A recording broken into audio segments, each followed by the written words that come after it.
నమస్తే. Auto cab సంబంధించిన ఏదైతే డ్రైవర్లు ఉన్నారో వాళ్ళ సమస్యల పరిష్కారం కోసం మాత్రం ధర్నా చౌక్ వద్ద మాత్రం ఏఐటీసీ ఆధ్వర్యంలో ఈ ధర్నా కొనసాగుతుంది. ఇందులో మాత్రం చాలామంది డ్రైవర్లు కూడా మనతో పాటు ఉన్నారు. వాళ్ళ సమస్యలు ఏంటో మాట్లాడదాం. ఎలాంటి అంశాలు మీరు ప్రభుత్వ దృష్టికి తీసుకెళ్ళబోతున్నారు? మీ సమస్యలు ఏంటంటే?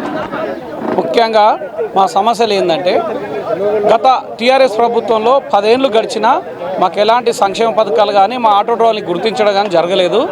అయితే దానికి మేము ఏమనుకున్నామంటే ఈ గత జరిగిన టీఆర్ఎస్ ప్రభుత్వం వల్ల మేము రిస్క్ పోయి ఈ కాంగ్రెస్ అని వస్తే మాకు ఏదైనా లాభదాయకం జరుగుతుంది, మాకేమైనా క్షేమం జరుగుతుందని ఉద్దేశంలో మేము కాంగ్రెస్ మీద నమ్మకం పెట్టాం. ఆ కాంగ్రెస్ మీద నమ్మకం పెట్టిన ఫలితంగా అయితే మాకు పెద్ద గుడిబండ ఏంటంటే ఈ ఫ్రీ బస్సు వలన మహిళలకు ఫ్రీ బస్సు వలన పెద్ద మాకు ప్రధాన సమస్య. సరే, మహిళలకు ఫ్రీ బస్సు ఇవ్వడము మేము వ్యతిరేకం ఏం కాదు, పర్లేదు, మా మహిళలే మాకు ఫ్రీగానే. కానీ దానివలన మాకు జరుగుతున్న నష్టాన్ని పూరించమని మేము గవర్నమెంట్కు రిప్రజెంటేషన్ ఇచ్చాము, మంత్రి గారిని కలిసాము, మా నాయకులంతా కలిసి మేము వాళ్ళకి విజ్ఞప్తి చేశాము.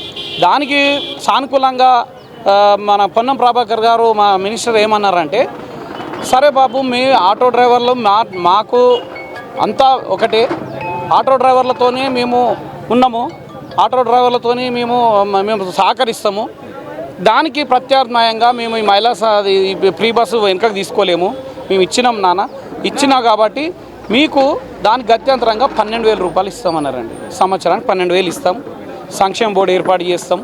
సంక్షేమ బోర్డు దాని మీనింగ్ ఏంటంటే, సంక్షేమ బోర్డు ఇస్తే మిమ్మల్ని గవర్నమెంట్ ఒక కార్మికుల్లాగా గుర్తిస్తుంది, వాళ్ళని అడ్రస్ చేస్తుంది. దాని ద్వారా మనకు కొన్ని బడ్జెట్ ద్వారా కేటాయిస్తాం.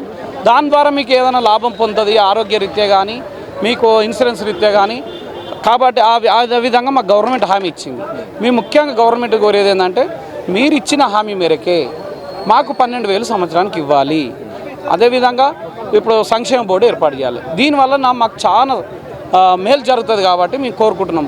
ఈ ఫ్రీ బస్సు వలన ఇతర జిల్లాలు వచ్చి అక్కడ గిరాకులు లేక హైదరాబాద్లో బాగా అన్నీ హైదరాబాద్లో చేరినాయి, షాట్ల తాడు పోసి కుక్కల కొట్లాడి పెట్టినట్టుగా ఉంది. కాబట్టి అన్ని జిల్లాలు ఒకటి జిల్లా మీద పడితే మాకు ఉపాధి కోల్పోతున్నాం. కాబట్టి దీన్ని ఓలా యూబర్ బైకులు కూడా ట్రాన్స్పోర్ట్ చేస్తున్నాయి. ఈ ఓలా బైక్ ట్రాన్స్పోర్ట్ చేయడం వల్ల కూడా మాకు చాలా నష్టదాయకం, మాకు పని లేకుండా పోతుంది. పైగా మళ్ళీ స్కూల్ పిల్లలు 6 పిల్లలకు ఆల్రెడీ పర్మిషన్ ఉంది. ఇప్పుడున్న ప్రభుత్వం ఏం చేస్తుందంటే, ఇప్పుడు అధికారులు మరి అవగాహన ఉండా లేకనా 3 పిల్లలకు కూడా కోరినాలే అని పేరు మీద చేసి చాలన్లు రాయడం జరుగుతుంది. ఇది అన్నీ మాకు ఏంటంటే మూలిగ నక్క మీద తాటికా పడ్డట్టుగా మాకు జీవనోపాధి కోల్పోతున్నాం. మేము పీజీలు డిగ్రీలు చేసిన వాళ్ళు కూడా ఆటో ఫీల్డ్లో ఉన్నాం. మేము గవర్నమెంట్ ఉద్యోగస్తులు ఇవన్నీ అడుగుతలేము.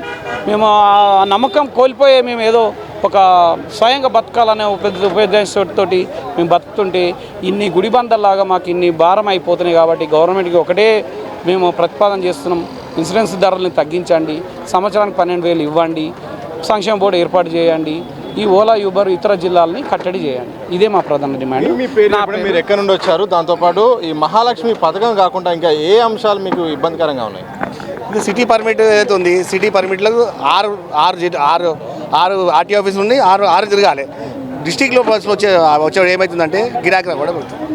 మాకు సమస్య ఏంటంటే, మేము 2,50,000 పెట్టి పర్మిట్ తీసుకుంటే వాళ్ళు 2,50,000 ఆటో తీసుకొని వస్తాం. మాకు వాళ్ళకి తేడలేదుగా. మేము 5 లక్షల రూపాయలు ఖర్చు చేస్తే వాళ్ళు 250 ఖర్చు చేసి సిటీలో ఎంటర్ అయిపోతారు. డిస్టిక్ ఆటోలు కానీ డీజిల్ ఆటోలు కానీ సిటీలో అసలు పర్మిషన్ లేనేలేదు.